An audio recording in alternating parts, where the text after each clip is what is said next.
the superiority of American values and what America stands for is so foundational within the country, within its constitution, and within its institutions, then it's beyond its presidents. So bad presidents will just make it temporarily for America. It makes it a temporary setback, but eventually America will be. And again, America is moving in the right direction. I completely disagree that when you say America is moving in the wrong direction, the gap between America and the rest of the world is widening. It's not shrinking, it's widening. America's economy is growing faster. America's military is becoming more powerful. America's influence when it comes to technology and culture around the world is increasing. So America is moving in the right direction.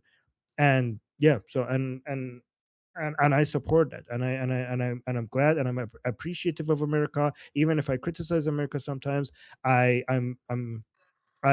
also try to remind myself how grateful we are that America is the country that is the world superpower right now. Yeah, I think you mistook me for an American hater. I'm not. I'm a realist. No, I didn't. Um, I was pointing. No. yeah, Just let me just clear. I was trying to respond to everything I hear, not just you. So I wasn't I'm not mistaking I'm you not for a an a American. American. I'm not patriotic like Jeffrey. Look, I'm sure he is, and he deserves to be.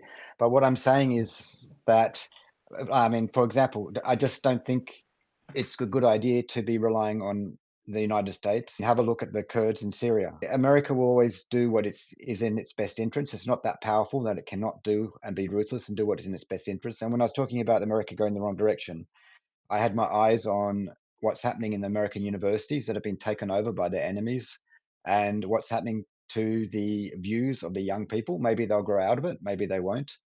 But the America's what people like Jeffrey thinks good is not what the young people coming through the universities and I how need they the to, way they're going. Jeremy. I need to respond to what you're saying, but then I need to move on. Okay, first of all, the Kurdish separatists shouldn't be supported anyway. So good job, America, in stopping to in stop and not supporting them anymore. Also, America working in its best interest is why America is great. America should be doing what's in the best interest. That's not a bug. That's a feature. We want America to be working. America benefits the rest of the world because it focuses on its own best interests, and we don't want America to become like if America all of a sudden decides to like, oh, I'm going to basically save the rest of the world and I'm going to actually look at all the world's best interests, that actually would be bad for the rest of the world.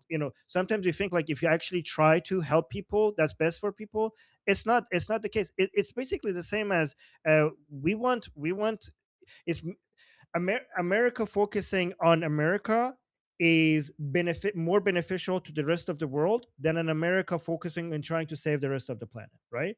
Because American values are superior, and if America makes America bigger, the rest of the world will benefit from it regardless. It's basically the same as a mother. If a plane is going down, a mother has to put the mask on them. They have to prioritize saving themselves before they save their children, right? So America should take care of America more than they take care of the rest of the world. That's what we expect from every single state out there. Last thing regarding the universities, oh, look at the universities. People believe in the wrong ideas.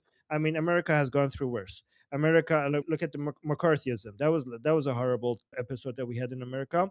America survived that. Look at America. You could be America betrayed its own values when they had Japanese, camps. Like they basically locked up the Japanese without just because that seemed like a dark moment. Like, but we came at all of that.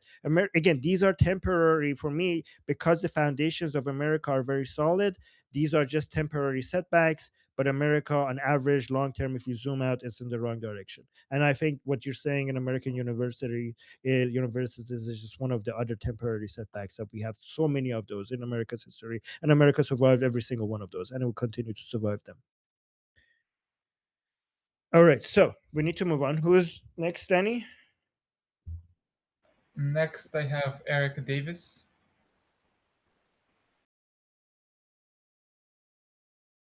If they're not answering, let's go to the move to the next. Okay, next, Alich Ameni left some questions in chat. Or not questions, but okay, I'll read it. First, he says that Petito's face is visible, and he sent me a link on School. I'll send it to you too. It's a link to a 3-hour live stream, and I couldn't find exactly where it was, but I removed that. from you. Okay. Send that to me. Check I out will the check it. yeah. I will check. Okay. He was concerned about Goldie's mom being found. Yeah. Goldie knows what to do with her security, so let's just move on from this. Let's go to And the he next also person. says that Asvan has lots of connections with Iran. Okay, next person we have just like a couple of minutes each, please. Sammy?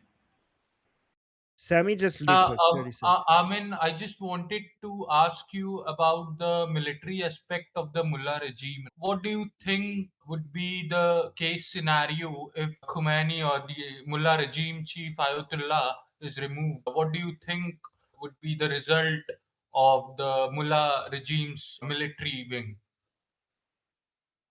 Okay, so the IRGC needs to be. We're going to quickly respond to this. So, if the Islamic Republic falls, the IRGC needs to be removed, and the people from the IRGC who don't have their blood in their hand, they need to be recruited within the Artesh.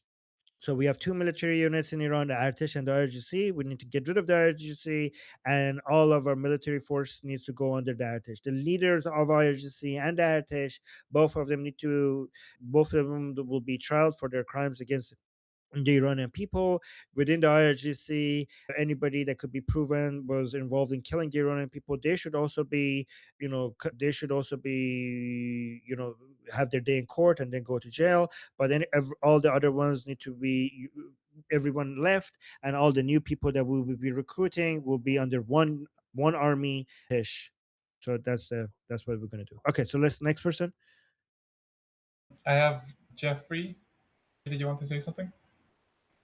Okay, so Jeffrey's saying move on. Okay. Real And quick, then I have one Samantha question just for you. Wait, one Okay. question. So, Armin, as you know, Israel released its target list of who they're going to hit. And you know who's number one on that list?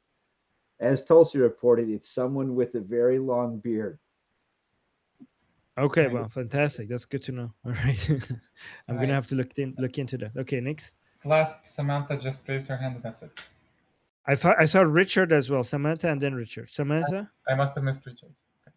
Like, I don't know how to say this, but the idea of monopolies scare me.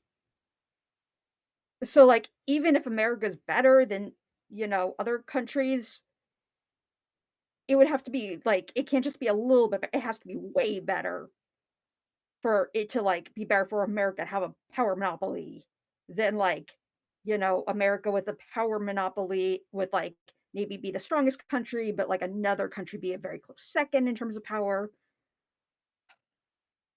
I don't Yeah, I mean, okay. Yeah, sorry. I thought you were I finished. Sorry, don't go on. understand, like, I don't see why it's better to have America as, like, a clear power leader as opposed to, like, maybe, like, America be kinda like top power leader, but China be a very close second. Yeah, I like having China as a competition because you grow with competition. And I like America winning against China, but it's also good to have competition because America without competition wouldn't be growing this much. It's competition that helps you grow, right? However, when it comes to America being like when I want America to win against China, even though I appreciate the competition, I don't want like we are dealing with what we have, not what we want. Like, would I want to have two countries like America being this great and helping each other? Yeah, of course, that would be ideal. That would be better, right? I hope India, for example, grows and keeps being on United States side, and like tries to help the balance towards United States, for example. Hopefully, like in 50 years, maybe we could have India participating more on America's side, more like, I mean, it does already, but I'm just saying, like, as a like military superpower, maybe one day. I don't know. I can't predict the future in 50 years, but I'm just saying, like, we deal with what we have, not what we want. I would prefer if we had more countries with American values, as big of America. I mean, who else would prefer that? America. Do you think Americans like spending, being the only ones who are spending money on global security? Well, who else is there to do this? There is nobody. Like, if there was, that, yeah, that would be ideal, right? So hopefully more countries would abide by the values that made America this big and this powerful, and those countries would be perfect allies to the United States. Like, if a country like America would love it if it had a strong, powerful ally with similar values. I mean, but they will become natural allies, right? America would have wished that Europe was spending more on their military. America would prefer Europe to be a bigger military power so that they could contribute to world security and securing international trade, so American taxpayers don't have to foot the bill mostly by themselves. So yeah, what you're describing is more ideal, but we don't have that. Like, which country on the planet could contribute to global security right now a fraction of the level that America is right now? Do we have Is that? We China don't have really that. that much worse than America? Oh my god, yeah. They are pretty bad. When it Like I know a Chinese American friend, he recently went to China and he says that there's still a lot of poverty, even with the flashy cities that they have. no, Right. I'm not talking about poverty. I'm talking about standing for shit values, right? Like Oh, sorry. you, Sorry. yeah. I mean, poverty is a natural result of that, right? But yeah, Are I'm you trying talking about to not. Yeah, go on. are you trying to finish here? Yeah. I So thought you just already have to go. Samantha, we will talk about this more, and I will tell you what the CCP stands for. It's horrible. It's like stuff of nightmares, right? So at some point we will talk about that. Richard, So really quickly, or Richard and Arya. Richard very quickly, and then Arya very quickly. Yeah, Armin, I had some commentary on what you said, but it's more of a comment than a question. So, in the interest of time, I'm willing to pass if somebody else wants to ask a question. Oh, okay. Hopefully, I get to hear you tomorrow because I really enjoy listening to you. Okay, Arya. So there's a guy that follows your stream. He said that last night you were explaining that the hardliners of Islamic Republic are actually to our benefit because they are showing the Islamic regime for what it really is. And his question is, what he wants to know is your opinion, Armin, on once we get rid of the Islamic Republic fully and had our referendum and our votes for a new government, what should we do regarding these pro-Islam hardliners? Pro-Islam hardliners, like okay. So first of all, they shouldn't be allowed to force their religion on anybody else. That's obvious, right? But we're not going to be going and hunting them down unless we have proof that they killed people or they tortured people or they have anything to do with oppressing or the crimes that the Islamic Republic committed.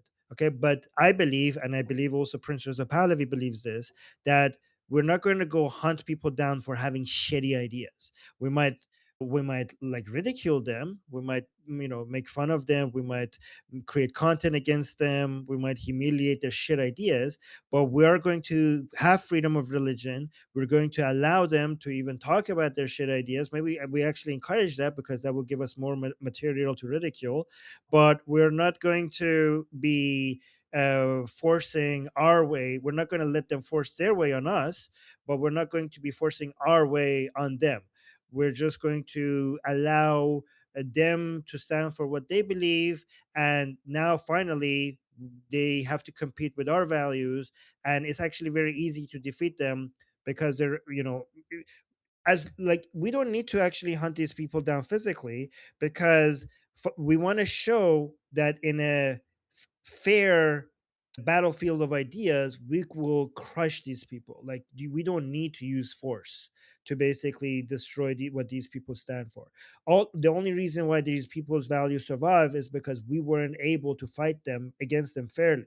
We want to now show, if we suffocate these people and oppress them or try to silence them or physically remove them, then we will never be able to demonstrate how in a fair game we will win.